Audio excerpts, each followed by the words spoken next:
Welcome back into another episode of the Believe in Georgia Tech podcast. I am your co-host, Jackson Caldwell, flying solo today. RJ is not going to be able to make it onto this podcast, so I will be just the number one host today. But appreciate you guys tuning in. It is Saturday, February 8th, nearly 1 o'clock. You got 4.5 hours as of time of this recording until basketball against Virginia Day. Big game. I'll talk a little bit about that at the end of the show, towards the end of the show. But this is it's not an instant reaction, obviously, but it's talking about the new hire of Texas assistant coach Blake Gideon to be the new defense coordinator at Georgia Tech.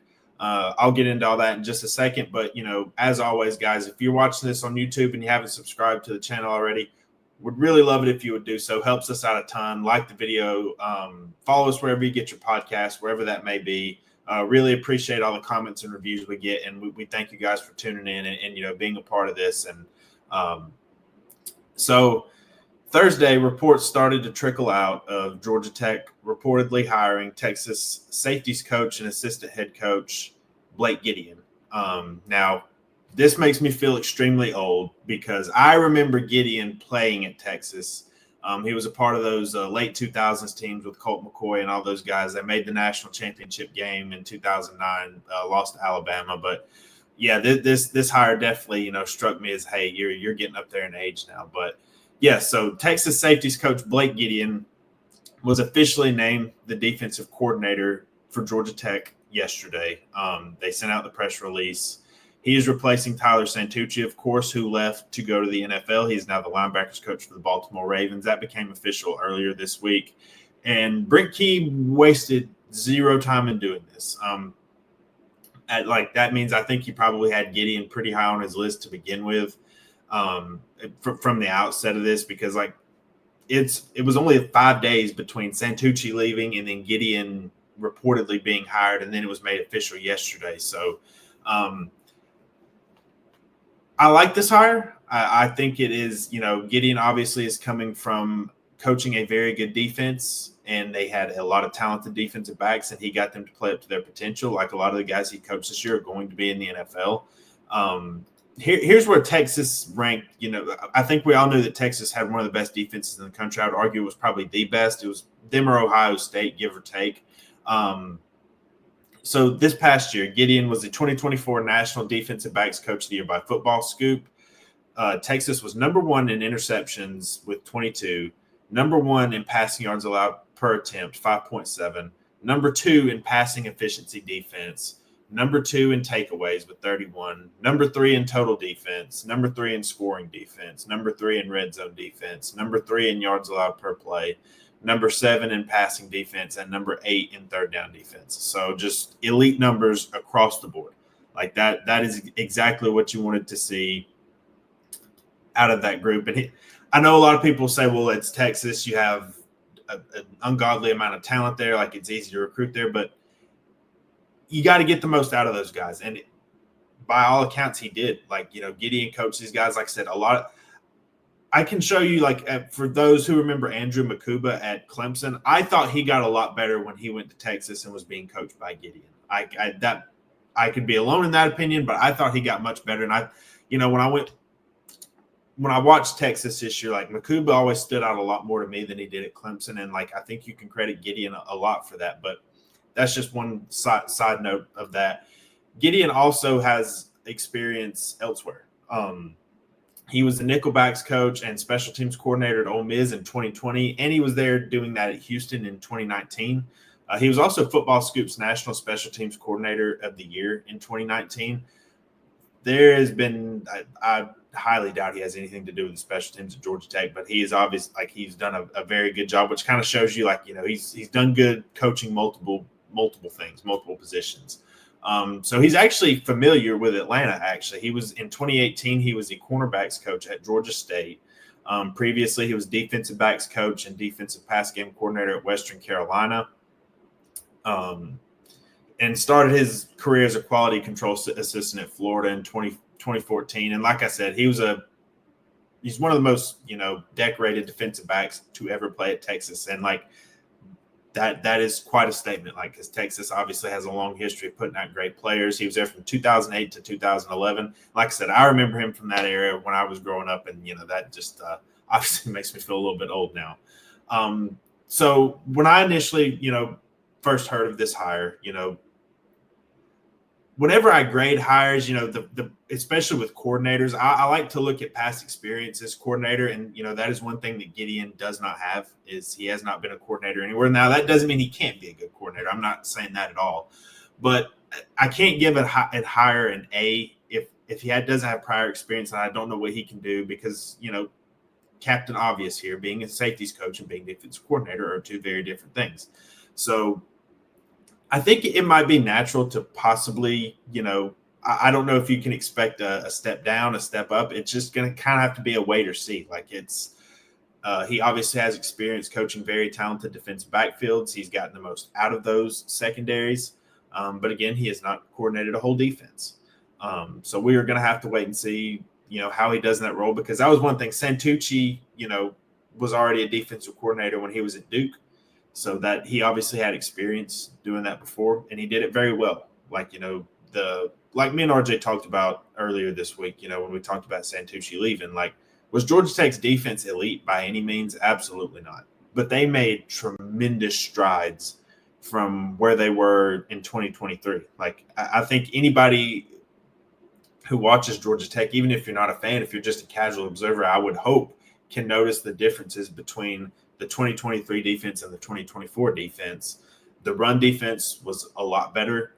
The defensive line play and the linebacker play improved. Now, that's mostly when it comes to run defense, because, there were some areas where they were obviously pretty deficient. Like, I talked until I was blue in the face about pass rush. And I think, the pass rush, and then, some of the deficiencies on the back end, and some of the secondary didn't rank very highly in certain passing categories as well. I think those two kind of go hand in hand. I'm not saying the secondary was just perfect, and the pass rush and defensive line and that kind of thing caused all the problems. But I think, there was some correlation there, obviously. And that's one thing, like, I was super excited about when I heard about Gideon being hired, and kind of dug more into his background, was how well, he developed DBs at Texas, and, how he got the most out of them. And, the secondary, we've talked about, the incoming group is pretty talented. You just look at the freshmen, like Tay Harris is one of the highest rated players to ever sign to Georgia Tech. Is a top 50 player, super talented, super athletic. And he's been a guy we've highlighted can make an impact right away. And, being an early enrollee, and now having a defensive coordinator with a lot of experience coaching safeties and getting the most out of them, like, to me, that would be very exciting. It's also Dalen Pinson as well, was a top 100 player, pretty freaky athlete. Like, that's somebody who I'm excited to see get developed. Now, one thing that was not in the press release yesterday, and I don't think has been clarified, or at least I haven't heard anything, is Blake Gideon coaching linebackers? Is he just defensive coordinator? Is Georgia Tech going to hire a linebackers coach? Because while Gideon was a safeties coach at Texas, Corey Peoples coaches safeties for Georgia Tech, and then they just hired Kobe Jones from Alabama to be the cornerbacks coach. I don't know what all that means as far as, staffing. Could Gideon coach linebackers? That is very possible. We'll just have to kind of wait and see. Like, I don't want to, start guessing and, put any false info out there or speculate. That's not what we want to do here. But that'll just be something to keep an eye on, because it wasn't specified yesterday. It just said he's a new defensive coordinator. Obviously, if you're a good defensive coach, you could coach pretty much any position out there. So it is entirely possible maybe he's just the linebackers coach. We'll just have to wait and see. Like, that's going to be very interesting. But, going back to the guys there, Tay Harris and Dalen Pinson are two guys, that are going to be very pivotal for the future of the defense at Georgia Tech. And they're two guys I'm very excited to see get developed in this new defense. Not just those guys, but you have, Kelvin Hill was a young guy at UAB that played a lot and is going to come in and compete for playing time right away. Daquan White played a lot at Eastern Michigan. He's going to come in and compete right away. You also are returning Amari Harvey, Rodney Shelley. You have some young guys, that kind of got thrown into the fire a little bit, like, when in the Georgia game when you had several guys go down, Zachary Toby had to come in and play a little bit, got picked on a little bit, but he's very talented, and I'm excited to see him develop. And then you've got other guys from past classes, so that's going to be something I'm definitely going to keep an eye on and kind of see how that transpires. And it's just, can you pick up where Santucci left off and keep improving? Can there not be a backslide, anything like that on the defense? Because again, I don't. Again, this isn't, I'm not trying to be negative, but I don't know that there's talent on Georgia Tech's defense to be a top 5 or top 10 unit. I still think you're building up and getting up to that level of talent. But it's improving, and I'm excited to. You want to keep that. You want to keep that continuous improvement going that Santucci started, and that's going to be, the questions are still going to be the same. When me and RJ talked about the roster a couple weeks ago, maybe it was a week ago, 2 weeks ago, we still highlighted some areas as, hey, Georgia Tech probably could still use a pass rusher. You could probably still use a defensive tackle. We think they're pretty set at linebacker, but who knows? Maybe there's an experienced guy out there that you want to throw into the fray for depth or for whatever. But there's still improvements that have to be made. And, with so many defensive linemen departing, whether it's Zeke, Micaiah Scott, a lot of the guys that played last year, Sylvain, Romello Heights gone, Kevin Harris is gone, Josh Robinson's gone. It's finding and identifying guys that can play and get snaps. And, the defensive line was a huge part in the run defense improving. And, Jordan Vandenberg's back. You got Matthew Alexander out of the portal from UCF. I won't go through the whole roster again. We did that a couple weeks ago, but I just want to one of the big questions for Gideon now is, okay, how can I continue this upward trajectory that we started last year? Like that's going to be a big thing. And, you have pieces everywhere on the defense to do it. Again, I think the defense still has a lot of room to improve, but we'll wait and see. Like, I'm still going to give it a B+ for a hire right now. I know, again, I'm not an X's and O guru, and I don't try to pretend to be, but I do think this is a good hire. I think it's a good fit. And I haven't even talked about the recruiting side of it, because Gideon has a reputation of being a very good recruiter. And, that is priority number 1 in college football, is talent acquisition, getting the best talent. Georgia Tech just did a really good job of doing that in the secondary this past cycle, getting a number of guys, obviously Harris and Pinson being the highlights there. And that's, got to continue to improve that. Like, you can never have too much talent in college football. And I think, given the state of the ACC, I think Georgia Tech can continue building out one of the more talented rosters, as I think they are doing currently. Like, this was one of the best recruiting classes in school history. It was one of the top 3 in the ACC. So just to kind of put a bow on it, I like this hire. Obviously, he doesn't have coordinator experience, so that's just going to have to be something.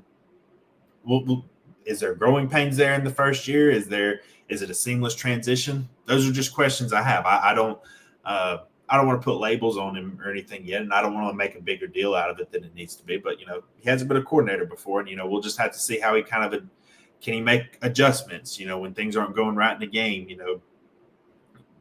identifying personnel. That was – whenever I watched Santucci's defenses last year, I never thought that Georgia Tech was out of position. Did they always do the right thing? No. Like, there were obvious games where some assignments were missed, but I always thought they were extremely well coached and in position to do things. And you saw that again with the improvement of the run defense in other areas. Like, the defense was just night and day better than it was in 2023. So we'll see. Like, those are just all the kind of different things that come with being a coordinator. And again, he hasn't had to do that. So we'll see what happens. Spring football, we don't have dates for it yet. Like, we don't have a date for the spring game. We don't have dates for practices. So I assume it's just going to start next month, but we'll see on that. But I like this hire. I think it was a good hire to go get one of the probably the top assistant coach, I would argue, from one of the nation's best defenses, who has a reputation of being a good recruiter.